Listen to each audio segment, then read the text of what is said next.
तो दोस्तों कई बार ऐसा होता है कि वाटर हीटर रॉड का जो हैंडल होता है वो कभी कभी जल जाता है। जैसे कि आप देख पा रहे हैं इसका जो हैंडल के सामने यहाँ पर जला हुआ है। तो दोस्तों ऐसे में एक सवाल आता है कई लोगों के मन में कि क्या हम जले हुए वाटर हीटर रॉड का रिपेयर कर सकते हैं, क्या इसका रिपेयर हो पाएगा या नहीं हो पाएगा। तो दोस्तों आज मैं आपको बताने वाला हूँ कि अगर आपका वाटर हीटर रॉड जल जाता है तो आपको किन कंडीशन में रिपेयर करना चाहिए और किन कंडीशन में रिपेयर नहीं करना चाहिए। तो दोस्तों वीडियो को स्टार्ट करते हैं फटाक से। दोस्तों जैसे कि आप देख सकते हैं कि ये जो वाटर हीटर रॉड का यहाँ पर जला हुआ है, तो जलने पर कई लोगों के मन में एक सवाल आता है कि जलने पर क्या इसका रिपेयर हो जाता है या नहीं हो जाता है। तो आज मैं आपको बताने वाला हूं दोस्तों कि किन कंडीशन में आपको रिपेयर करना चाहिए और किन कंडीशन में रिपेयर नहीं करना चाहिए। तो उससे पहले आपको तो ओपन करना होगा। तो यहाँ पर इसका ये वाला पार्ट टूटा हुआ है, तो मैं यहीं से ही ओपन कर लिया हूँ। तो दोस्तों शायद इसका जो वायर यहाँ से जला हुआ है ना, ये अधिक गर्म होकर आपस में चिपक कर शॉर्ट सर्किट हुआ होगा, जिस कारण से यहाँ पर जला हुआ है।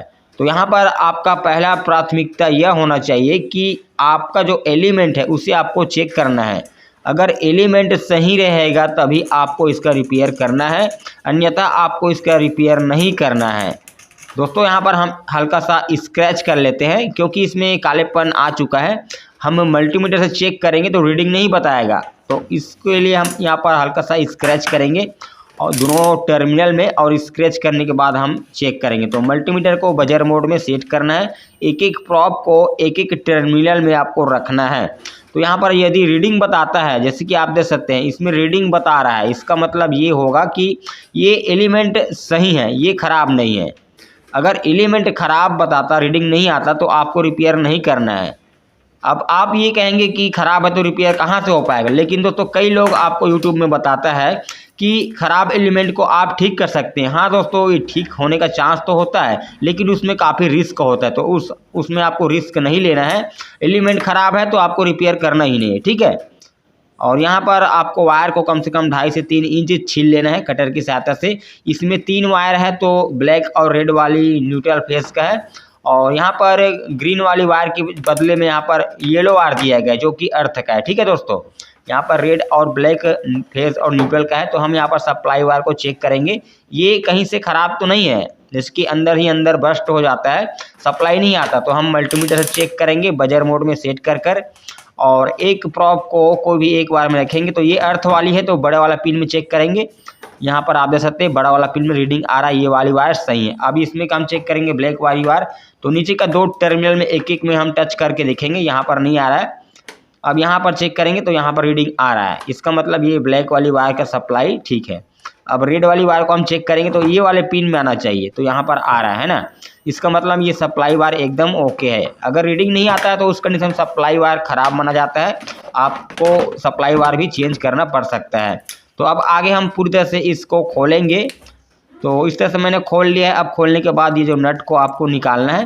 कई बार नट आसानी से नहीं निकलता, तो आप उसमें तारपिन डालकर खोल सकते हैं, अगर जंग लगा हुआ रहे तो ये आसानी से खुल गया। तो अब हम इसको वायर को थोड़ा और छोटा कर लेते हैं क्योंकि ये थोड़ा बड़ा लग रहा है।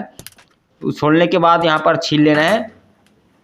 अब इसका जो साथ जो वाशर है दोस्तों, वाशर को इसके अंदर डालना है और कुछ इस तरह से आपको ऐंठ कर इसमें वाशर फंसा देना है, ठीक है। अब हम दूसरे वायर में भी, रेड वाली में भी वाशर लगाकर ऐंठ देते हैं। कुछ इस प्रकार से आपको वाशर को लगा देना है। अगर वाशर नहीं है तो इस तार को आप डायरेक्ट स्पिन में ही राउंड लपेट कर ऐंठ सकते हैं, ठीक है, अगर वाशर नहीं है तो यहाँ पर हम एक वायर को कोई भी एक पिन में लगाएंगे और दूसरे वायर को कोई भी एक पिन में लगा देते हैं। और ये येलो वाली वायर ये अर्थ का है, जबकि इसमें ग्रीन वाली वायर दिया जाता है, लेकिन इसमें येलो वायर दिया गया है। तो आपको इस तरह से आप फिट कर लेना है।